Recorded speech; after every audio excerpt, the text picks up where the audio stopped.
In this video, I want to talk about divorcing internally from the emotional abuser, what that actually means and what it's going to mean for you in the long run and how it's going to affect your negotiations.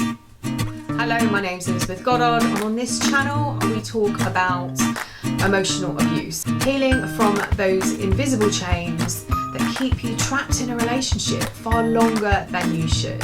If you're new to this channel, please like and subscribe, and thank you so much to everybody over the last few weeks that have been subscribing to the channel. And if you're returning, welcome back and thank you.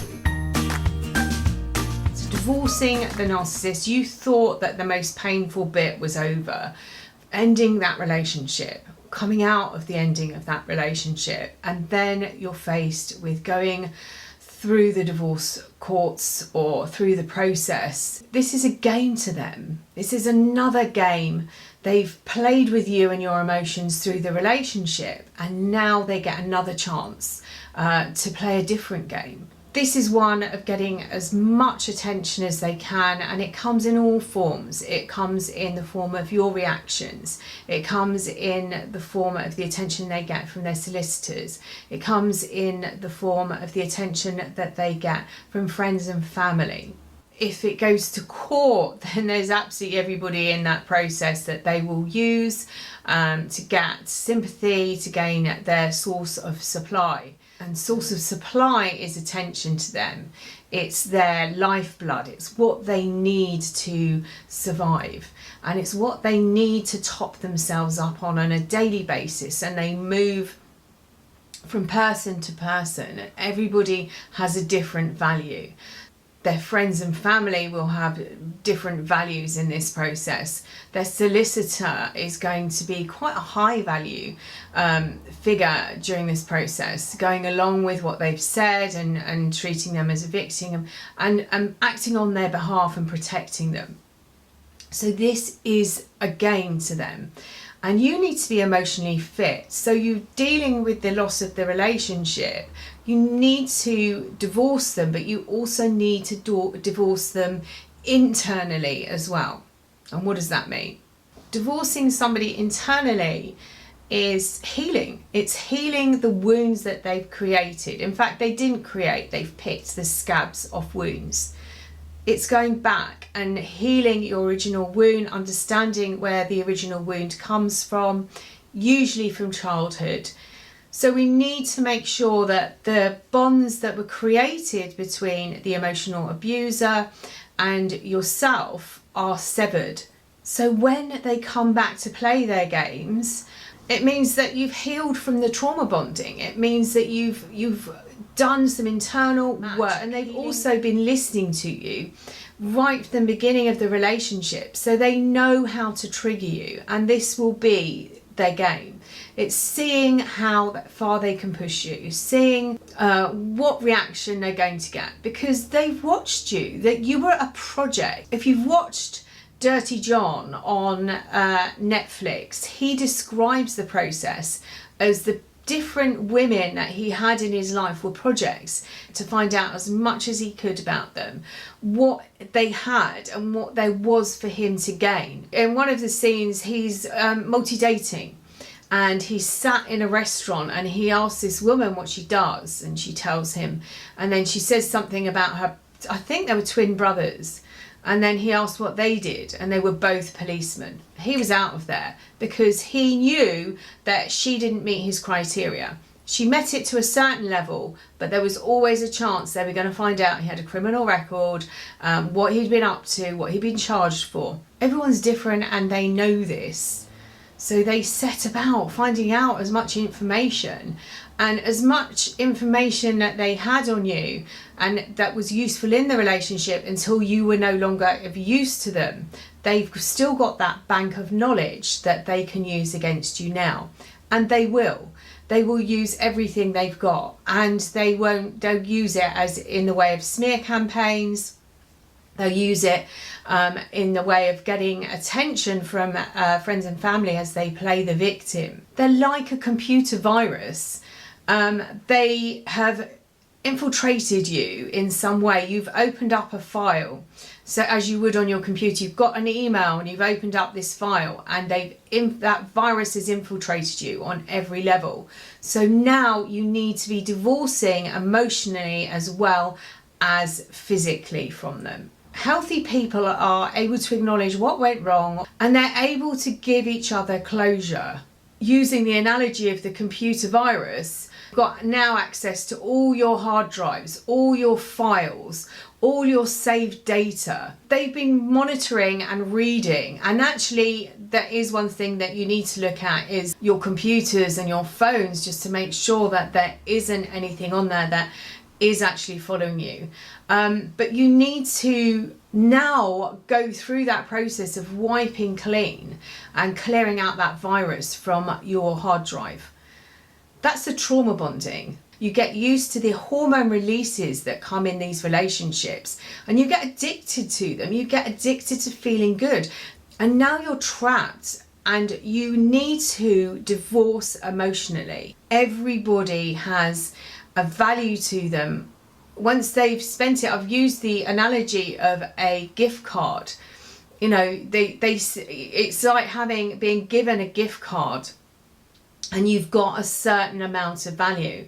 And once you've been to the shop so many times, the value is reducing and reducing and reducing until there's maybe pennies left. And that's when they look around for a higher value gift card, whether that's someone who's got more supply, who can give them more attention, who's got, they're upgrading all the time. They're upgrading for someone who has access maybe financially, or a bigger house, or they can put them in contact with more people that to expand their career. And they switch as easy as people can switch energy suppliers. They switch relationships. They are empty vessels that they're looking to be filled up by other people. Like you plug an electric car in to charge it up. That's how they connect to people. They connect into their energy. And once it's gone and there's nothing left for them, they compare you to the next person. Is it worth taking that risk? Have you got any more money? Have you got much more to give them? When do they jump ship? When do they move? Sorry, there's so many mixed analogies in one sentence. But when are they able to move on? When is the right time for them to move on? So you need to be divorcing emotionally. You need to be healing the original wound. They were able to spot your childhood wounds. They had access to that data within that file, and they were able to mimic them, and they now use that information in the divorce process. So you need to grieve for the relationship. You are not going to get closure. It's very, very unusual that you would get closure from them, because this isn't their fault. You need to take full responsibility. They don't see that they have a problem. They don't see that there's anything wrong with them. And if you look at the patterns in their life, as well as the patterns in your life, you'll be able to see the relationships, how they bounce from relationship to relationship. You've fallen in love with someone that was just playing a role. And that is really hard to break away from. It's the cognitive dissonance of who they are and what they did with who they were portraying. So they were being really kind and loving and fulfilling a lot of your needs, but they were also abusing you. Your brain is trying to push away all the bad stuff and remember the good stuff. And that's where you get stuck. Because they couldn't have been that person, because they did this for me. Sit down and really analyze the relationship and ask yourself, was it really love? There'll be more harmful things that were said and done to you than positive. Right at the beginning, it was different. And your brain, when you've been going through that, the cycle of abuse, has been trying to get back to that love bombing. And every time they took you back there, you relaxed, because you were getting the hits of hormones that you wanted and you'd become accustomed to, that you were addicted to. They've got this information on you and they are going to use it. They don't care. People, they don't see people, they see things, and you are a thing. You're an object to them. So you need to emotionally divorce from them. And it's because of the trauma bonding that you believe you need to stay in contact with them. There are 3 things that you can do now. If you haven't already gone no contact or grey rock, do that now. And that is on every level. So no contact via email, via telephone, text message, WhatsApp, Snapchat, Instagram Messenger, everything has to go. Any personal way that they can get in contact with you needs to be blocked completely. When you're posting on social media, if you're thinking about writing, say, a Facebook post, and you're writing about them, or you're writing something that you want them to see, that's still being in contact with them. This is about cutting everything off. So that's number 1, no contact. Number 2 is breathing. There will be times when you are going through this rumination of what happened and you've got it all wrong, and they were a really nice person and they really loved you and they really cared for you. Look what you did, and it was all your fault, and you know, this is what you were doing to them, and this is the way you treated them. And step back from that rumination, step back from that, step back from that emotional pressure that you're putting on yourself, and start breathing and taking your focus from your mind, because that's where it's all playing out, and taking it into your body so you can start feeling. And you breathe down and you take your focus just below your belly button, just below your navel. There is a point called the Tanden, and it's used in martial arts as an energy center. And you breathe down to the Tanden and ground yourself. And then you can think from there. Because when you're in your head, you can't see both sides. You're only seeing the one side, the side that they were portraying, the character they were portraying, that you can only see the good side. But when you're actually in your body, you can actually separate and see the good and the bad.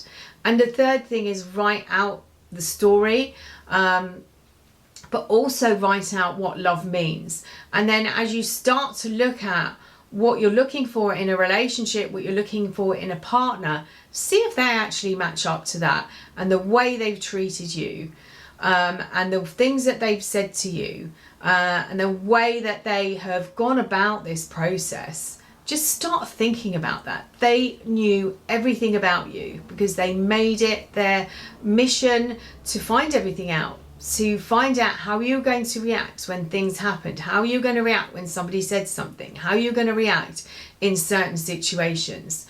And they will now recreate those situations through the divorce process, because they can then turn around and say, look, she is crazy, or he is crazy. Look, this happened. Look at the way that, you know, this is what I had to put up with. Because you're feeding into them, you're giving them the supply, but they are also not only able to say how crazy you were, they're getting supply from it. They're enjoying it. It's telling them how powerful and what control they still have over you. The best thing you can do is not say anything, not react in any way. So when those messages come through, emails, letters, put them in another room. Take your focus from the top of your head into your body. Leave it 24 hours before you can respond, or even a couple of hours if you need to. They know your triggers, they know what to say, and they know how to get a reaction from you. So I hope you can make use of those 3. The most important is no contact. Do everything through a third party if you're able to. Either way, whether you're doing it yourself or whether you're doing it through the legal system, make sure you've divorced from them emotionally before you divorce from them physically. I hope you found this video useful. If you have, please like and share. If you'd like to find out more about working with me one-to-one, you can visit my website, reviveyoursoul.co.uk, or drop me an email, info@reviveyoursoul.co.uk. Sending you loads and loads and loads of love.